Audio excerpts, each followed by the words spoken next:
Okay, let's unpack this. Today we're doing a deep dive into the 2011 reboot of ThunderCats. Right. The one that only got a single season, but now has this reputation as a kind of a lost masterpiece. And our mission really is to figure out why it failed.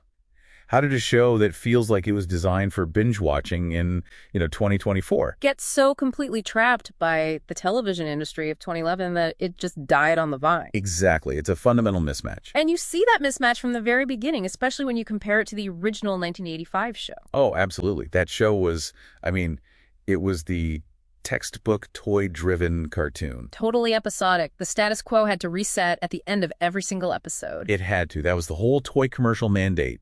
Lion-O had to be the same unchanging hero every week so you could sell that one action figure. And that's the very first rule that the 2011 show just, threw out. Completely. Warner Bros. And Studio 4 Degrees C were aiming for something totally different, a cinema-quality, serialized epic. It wasn't Saturday morning anymore. It felt like prime time. And that serialization is what made it commercially impossible in the old system.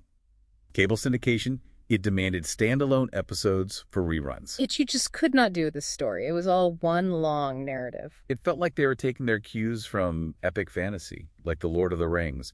A story about fugitives, about refugees. Yeah, the pilot episode alone tells you everything. They kill King Claudius. Thunder is destroyed. The whole world is shattered from the get-go. And that let them get into some really mature narrative territory. This was never just good guys versus bad guys. No, they actually revealed that the ThunderCat Society was this flawed imperialist power. Which gives their enemies, the lizards, a justifiable and really complex motivation for hating them.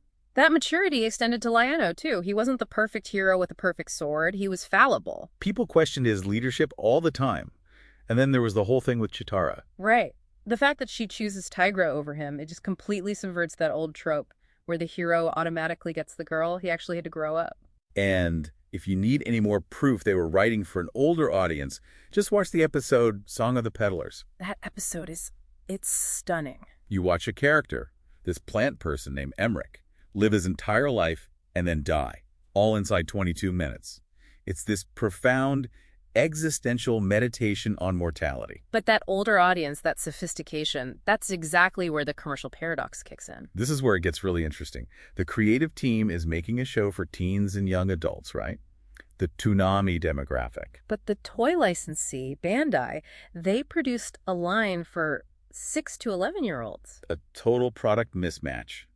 The older fans who loved the show had no interest in buying these cheap, simple toys. And the younger kids, the ones the toys were for, they found the show too dark or too complex to even follow, so no one was buying the merch. And then comes the final blow, the corporate cannibalization. This is wild. So the sources say the LEGO Group had been developing concepts for their own ThunderCats line? But when Bandai's sales were so poor, that deal just dissolved. Yeah. And so LEGO allegedly repurposed those concepts, the animal tribes fighting over a magic energy source, into their own original IP. Legends of Chima. Which put Cartoon Network in a really tough spot. They had a choice.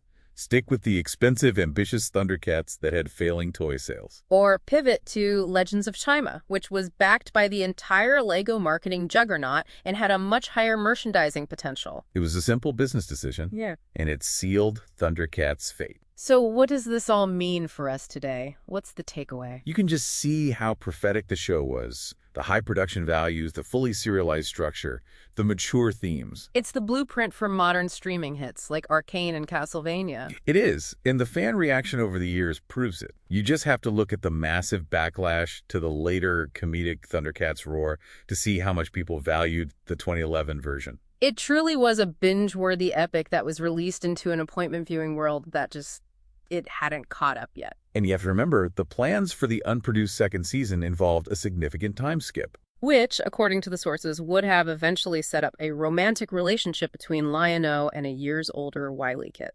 So that leaves a final thought for you to mull over. If the 2011 show was already pushing boundaries like that over a decade ago, what would it even take for modern animation to truly shock audiences today?